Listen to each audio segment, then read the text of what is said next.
Accepter l'invitation, c'est très gentil de votre part.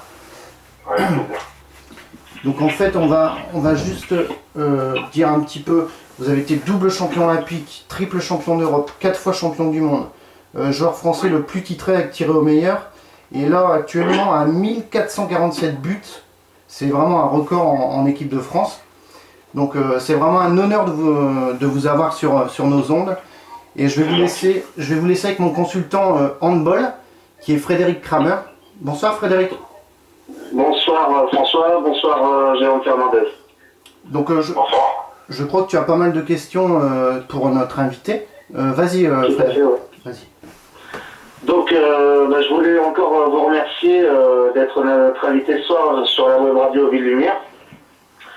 Et déjà dans un premier temps, je voulais vous souhaiter un bon anniversaire d'avance parce que c'est à la fin de la semaine votre anniversaire. Je ne me trompe pas. C'est gentil, c'est samedi. C'est ça, voilà, le 7 mars, c'est bien ça? C'est ça. D'accord. Nous allons commencer les questions. Donc, en Coupe de France, qui vont se dérouler pour les quarts de finale le 21 et 22 mars, vous allez rencontrer Montpellier qui a gagné contre Dunkerque hier. Que pensez-vous de cette équipe actuellement leader du championnat? Bah, écoutez, c'est une équipe qui est en reconstruction, qui a beaucoup de joueurs de qualité, mais des joueurs jeunes. Ils ont réalisé une première partie de saison fantastique. Sauf que là, la blessure de Mathieu Grévy les ampute d'un excellent joueur et que on l'a vu notamment sur les matchs de Ligue des Champions, par exemple contre Western. C'est compliqué de lutter avec les grosses écuries, donc pour l'instant en championnat ils s'en sont bien sortis et en coupe aussi. Mais je pense que sur la double confrontation contre l'équipe C en Ligue des Champions, ça va être compliqué. D'accord. Je voulais savoir, par rapport à votre parcours en équipe de France, je voulais savoir votre meilleur moment ou vos meilleurs moments que vous avez eu au sein de l'équipe.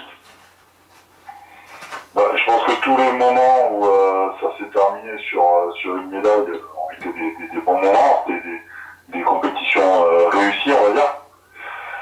Après, je vous cache pas qu'il y a certains titres qui m'ont marqué, notamment le titre olympique en 2008, parce que c'était pour nous un valeur, l'occasion de montrer au sport français qu'on existait. C'était votre premier titre olympique. Voilà, c'est ça. Et puis après le titre en Croatie en 2009, parce que c'était ma première compétition en tant que capitaine, que malheureusement mon papa était malade à l'époque d'un cancer et qu'il allait nous quitter juste après la compétition. Donc j'avais à cœur de bien réussir cette compétition et cette compétition a eu une saveur particulière pour moi. Et justement vous allez fêter... Vas-y François. Justement, vous allez bientôt fêter 18 années en équipe de France, Oui. Et ça vous fait quoi finalement c'est vraiment un honneur, 18 ans, c'est énorme. Ça vous fait quoi? En fait, j'ai du mal à mettre des mots dessus parce que déjà jouer 18 saisons au plus haut niveau, c'est quelque chose d'exceptionnel pour un sportif et pour un joueur de handball. Et passer 18 saisons en équipe de France avec tout ce qu'on a pu gagner et toute l'importance qu'a pu avoir l'équipe de France de handball depuis 20 ans. Je vous avoue que jamais j'aurais imaginé ça au début de ma carrière. Donc, c'est un rêve éveillé, c'est quelque chose de fantastique et je sais que voilà, j'ai eu une grande chance d'évoluer avec tous les meilleurs joueurs français pendant toutes ces années, des joueurs qui ont appartenu à des générations complètement différentes. Donc voilà, beaucoup de fierté et tout ça, mais bon, en même temps, c'était tellement inattendu et inespéré qu'aujourd'hui j'ai du mal un petit peu à le réaliser. Tout à fait. Et qu'est-ce que vous pouvez nous dire un petit peu de Thierry Omeyer? J'ai vu dans une interview que vous avez faite, je sais plus le site ou la radio, enfin je sais plus. Je sais qu'il est parrain de votre petit garçon. Qu'est-ce que vous pouvez nous dire de son épouse. Qu'est-ce que vous pouvez nous dire de Thierry Omeyer? Que ça fait très longtemps qu'on partage notre carrière en équipe de France. Que c'est quelqu'un qui m'a beaucoup apporté, qui m'a beaucoup démontré aussi au niveau humain. Et c'est surtout quelqu'un à qui on doit beaucoup parce que le rôle de gardien de but au handball est décisif, est très important. Et que sans Thierry, ça aurait été compliqué d'avoir le palmarès qu'on a aujourd'hui. D'accord. Vas-y Frédéric. Déjà, je peux vous confirmer que le rôle de gardien de but au sein d'une équipe, que ce soit en international ou en amateur, parce que je suis joueur amateur et gardien de handball, on va dire que quand un gardien est pas dans son match ou n'arrive pas à faire des arrêts, que ce soit un tir d'aile ou autre, c'est difficile pour l'équipe de remonter. Et quand tous les joueurs de champ sont un peu dans un temps faible et que le gardien est dans un temps fort, c'est-à-dire arrive à faire des parades et des arrêts, que ce soit à 6 mètres, à 9 mètres ou des jets de 7 mètres comme on peut avoir dans un match, automatiquement ça rebooste l'équipe et voilà, et on l'a vu lors de la dernière compétition dans les championnats du monde au Qatar, où dans le Money Time où Thierry Omeyer a fait des arrêts importants et comme il sait le faire, et ce qui a permis à l'équipe de France de pouvoir repartir de l'avant et gagner tous ces matchs avec brio. Oui, bien sûr. Justement, vous avez commencé, vous avez été formé au club de Carbon Blanc en Gironde, dont vous êtes originaire. Comment vous avez décidé un petit peu de faire du handball? Comment c'est venu cette passion et ce métier finalement? En fait, mon père et ma mère se sont connus dans un club de handball, puisqu'ils jouaient tous les deux. Ils ont fait leur vie ensemble et moi je suis le fils aîné de la famille. Donc j'ai toujours été promené par mes parents dans les différents gymnases de Gironde. J'ai grandi avec un ballon de handball dans les mains et mes parents m'ont pris ma première licence en 1982. Donc je n'ai pas de souvenirs où il n'y a pas un gymnase, un match de handball, soit de mes parents ou soit de moi ou de mes frères, puisque j'ai des petits frères aussi qui jouent. Mes parents arbitraient, coachaient, jouaient, ont été dirigeants aussi. Donc c'est quelque chose qui est ancré en moi et dont je ne peux pas me défaire. Donc je suis un véritable passionné depuis le plus jeune âge. En plus, j'ai eu la chance de grandir avec toute l'évolution de notre sport, que ce soit au niveau médiatique ou au niveau audiovisuel.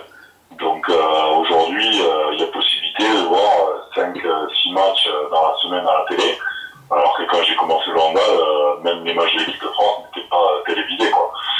Donc cette passion est allée en grandissant, et aujourd'hui je suis pleinement épanoui dans mon sport. Alors c'est vrai qu'aujourd'hui je suis encore joueur professionnel, mais j'ai envie de continuer dans la voie du handball et j'ai très envie d'être entraîneur par la suite et peut-être même un jour peut-être dirigeant, président, j'en sais rien, mais en tout cas ma vie est liée à ce sport et je pense que ça sera comme ça jusqu'à la fin de ma vie.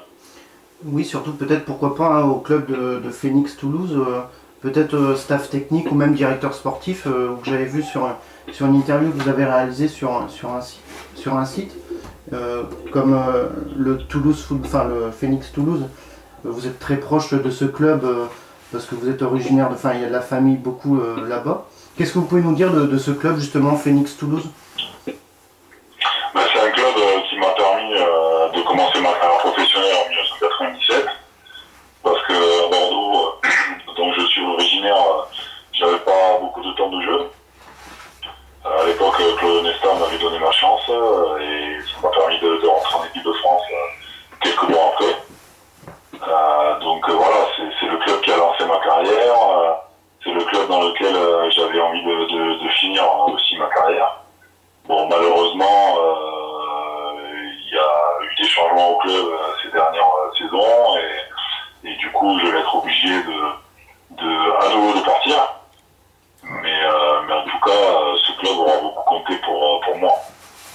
D'accord.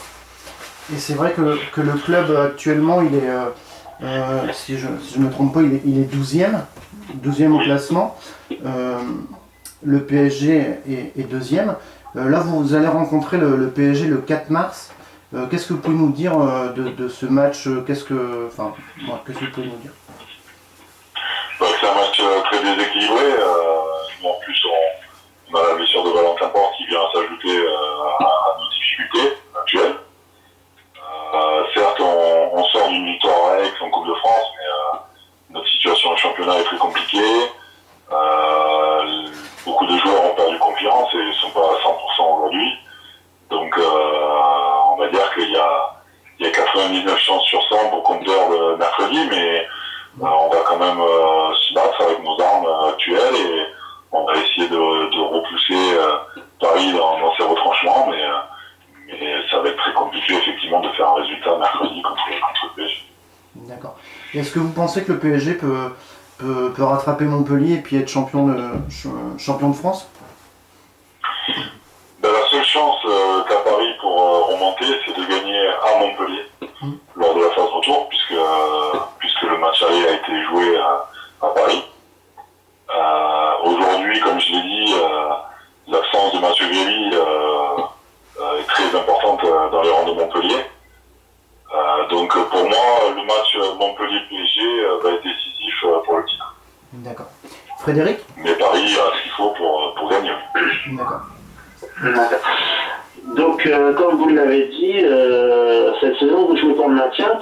Qu'est-ce qui vous a manqué cette saison pour pouvoir être soit dans le milieu du tableau ou dans le haut du tableau pour prétendre aux places de Ligue des Champions ou même au titre de champion de France? Ce qui nous a manqué principalement, c'est des moyens, parce qu'aujourd'hui on a le 10e budget sur 14 équipes. Donc on a effectivement un très bon set, une très bonne équipe de titulaires, mais par contre on n'a pas d'effectif, on n'a pas de bonne touche comme on dit, et donc l'accumulation des matchs et des blessures ont fait que notre équipe a eu un gros coup de mou au mois de novembre et a perdu toutes ses chances de figurer en haut du tableau. D'accord. Actuellement, vous jouez arrière. Avez-vous joué à d'autres postes dans votre carrière? Oui, bien sûr. Vous savez, quand j'étais jeune, j'évoluais à l'ailier gauche, parce que j'ai grandi tard. Et pendant ma carrière professionnelle, j'ai eu l'occasion de jouer demi-centre, arrière droit, arrière gauche ou pivot. Donc, en tant gardien de but ou ailier droit, j'ai tout fait. D'accord. Et quelle a été votre position favorite sur le terrain et dans laquelle vous vous sentez le mieux en fait? Celle où je me sens le plus épanoui, c'est demi-centre, parce que j'aime guider le jeu de l'équipe. Je pense avoir suffisamment de qualité pour proposer un maximum de solutions à mon équipe. Donc voilà, les saisons où on m'a fait confiance sur ce poste ont été les saisons où je me suis le plus éclaté et où j'ai pris le plus de plaisir. D'accord. Donc je le rappelle, vous avez 38 ans à la fin de la semaine. Combien d'années pensez-vous jouer encore au haut niveau et même au niveau international? Jouer au haut niveau en championnat, ce sera encore 1 ou 2 ans. Et après j'embarquerai le pas sur un rôle d'entraîneur. D'accord. D'accord. Votre surnom, si je ne me trompe pas, c'est Fernand. Oui. D'où vient l'origine de ce surnom? En fait, quand j'étais en pôle à Talence, à côté de Bordeaux, on était 3 Jérôme dans l'effectif. Et donc, comme l'aîné, on va dire le plus vieux, lui, tous les joueurs et l'entraîneur l'appelaient Jérôme. Pour les 2 autres, il a fallu trouver des surnoms. Et comme mon nom de famille était Fernandez, voilà. Ils ont écourté mon nom de famille et ils ont dit Fernand, donc c'est resté après. D'accord. avez joué dans les plus grands championnats, donc français, allemand et espagnol. Pour vous, quel est le championnat le plus dur? Physiquement, le français. Tactiquement, l'espagnol. Alors, bon, aujourd'hui, bien sûr, on est à l'époque où j'y jouais. Et au niveau, on va dire, de la densité du championnat, c'est le championnat allemand parce qu'il y a énormément d'équipes qui jouent au tableau et qu'on peut perdre pratiquement contre le dernier pendant la saison, alors que dans les autres championnats, c'est plus compliqué. D'accord. Et justement, vous êtes passé, par Barcelone. Qu'est-ce que vous pouvez nous dire je pense que vous avez eu des bons souvenirs parce que vous avez gagné la Ligue des Champions handball. Qu'est-ce que vous pouvez nous dire du club de Barcelone? Pour moi, c'est le club de référence. C'est l'endroit où j'ai pris le plus de plaisir à jouer parce que le cadre de vie, parce que le club omnisport, parce que la possibilité de suivre le foot, le basket et d'autres sports. Donc voilà, pour moi, ça reste le plus grand club du monde, mais c'est mon avis personnel. Après, pour d'autres joueurs, ils préféreront aller jouer en Allemagne ou aujourd'hui au PSG, mais pour moi, la référence reste de Barça. D'accord. Et j'ai vu sur une interview que vous avez réalisée aussi, que vous êtes passé par un club en prêt, je ne sais pas si vous pouvez me dire si c'est vrai ou quoi, à Al-Saïda au Liban. Oui. Et qu'est-ce que vous pouvez nous dire de ce parcours au Liban? En fait, mon club de Toulouse avait trouvé un accord avec ce club libanais pour me prêter pour une dizaine de jours pour une compétition qui avait lieu en Asie. Et comme à ce moment-là, mon club rencontrait des problèmes financiers, ça permettait au club de pouvoir subvenir à ses besoins. Donc je suis parti jouer la Coupe d'Asie des champions au Qatar pour ce club libanais. Et j'ai joué 7 matchs en 9 jours. Et voilà, mais ça a été très rapide, très furtif. D'accord. Et justement, cette Coupe du Monde au Qatar, comme la France a été championne du monde, oui. Qu'est-ce que vous pouvez nous dire aussi un petit peu de l'environnement du Qatar et aussi de cette compétition que vous avez réalisée brillamment? Ce que je peux vous dire, c'est que les salles étaient fantastiques, l'organisation était très bonne. Après, je ne vous cache pas que c'est pas un pays de handball avec forcément l'affluence dans les salles n'était pas exceptionnelle, mais il y avait beaucoup de Français, donc ça nous a fait très plaisir et en plus on a réussi à aller au bout de la compétition, donc finalement c'est une compétition pour laquelle on aura beaucoup de bons souvenirs. D'accord. Frédéric, tu as encore quelques questions? Oui, j'ai encore une question. Au niveau international, donc vous avez fait plus de 17 ans de carrière. Quel a été le club, l'équipe où vous avez eu le plus de plaisir à jouer contre cette équipe en fait? Il y en a deux. Il y a Barcelone, très clairement, parce que j'étais très épanoui et que j'étais dans une équipe fantastique. Et puis il y a l'équipe de France sur la période, on va dire, de 2006 à 2012, où on avait une telle sensation de maîtrise et de domination que c'en était fantastique, quoi. Au niveau personnel et au niveau collectif, on a vécu des moments exceptionnels et je prenais énormément de plaisir à jouer, bien sûr, avec tous mes coéquipiers, mais en plus à partager le quotidien avec eux, parce que quand on est en stage en équipe de France, c'est 24 heures sur 24 enfants. Donc ça, c'est des moments exceptionnels. Mais après, en club, l'équipe dans laquelle je me suis le plus épanoui et là où j'ai pris le plus de plaisir, c'est Barça. D'accord. En 2013, vous avez parlé jusqu'à 2012. En 2013, vous avez eu un coup d'arrêt au niveau championnat du monde. Quel a été pour vous ce sentiment de ne pas avoir accompli en fait votre objectif, c'est-à-dire d'être champion du monde? L'objectif en 2013 n'était pas d'être champion du monde, hein. C'était de figurer au mieux parce qu'on savait qu'on était dans une période de transition. Certains joueurs nous avaient déjà quittés, comme Kempchi ou Daouda Karawé, et d'autres allaient le faire par la suite, comme Didier Dinard ou Bertrand Gilles. Donc du coup, on était sur une période de transition qui pour nous commençait à ce moment-là. Et même si on y allait avec beaucoup d'ambition, on savait que ça allait être compliqué de figurer sur le podium. Par contre, ce qui a été fantastique, c'est ce qui s'est passé derrière, parce qu'on pensait jamais remonter aussi vite sur le podium, et encore moins gagner des titres avec tous ces nombreux nouveaux joueurs qui ont été intégrés depuis 2 ans.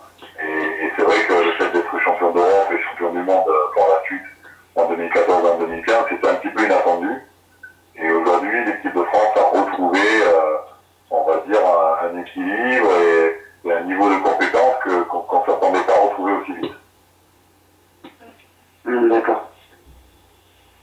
François, tu as d'autres questions pour notre invité ou pas? Moi, je pense qu'on a été complet. Ah oui, une question d'un auditeur, de Fabrice. On a peut-être parlé tout à l'heure. Votre fin de carrière, est-ce qu'au niveau international, qu'est-ce qu'il met? Est-ce que vous désirez continuer aussi niveau avec un tel palmarès au niveau international? Vous savez, l'équipe nationale, on a beau la désirer, on n'a pas forcément tout le temps la chance de la côtoyer. Moi, à chaque fois qu'il y a une sélection qui est faite, je suis très fier d'en faire partie, même si ça fait bientôt 18 ans que j'y suis. Et voilà, je pense que le message lors de la dernière compétition a été très clair de la part de Claude Onesta. Il ne compte pas sur moi pour l'avenir. Mais bon, je reste un joueur du championnat, un joueur sélectionnable. Et s'il a besoin de moi, je répondrai présent. Donc j'espère de tout cœur être du voyage à Rio l'année prochaine pour les Jeux Olympiques. Mais ça semble très compliqué parce qu'il y a des joueurs comme William Acambré, Mathieu Gréby ou même Timothée Nguessan qui poussent fort et que voilà, une nouvelle page va se tourner.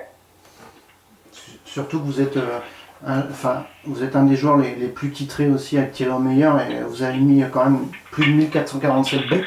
C'est quand même c'est énorme quoi. Donc Frédéric, t'as fini aussi, non? Oui, moi j'ai terminé aussi. D'accord.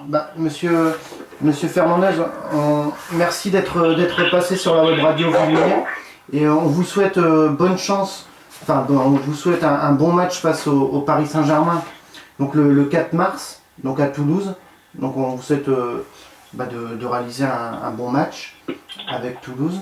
Et merci encore d'être passé sur la web radio Villumière. Avec plaisir. Bonne soirée. Merci beaucoup. Merci. Bonne soirée, au revoir.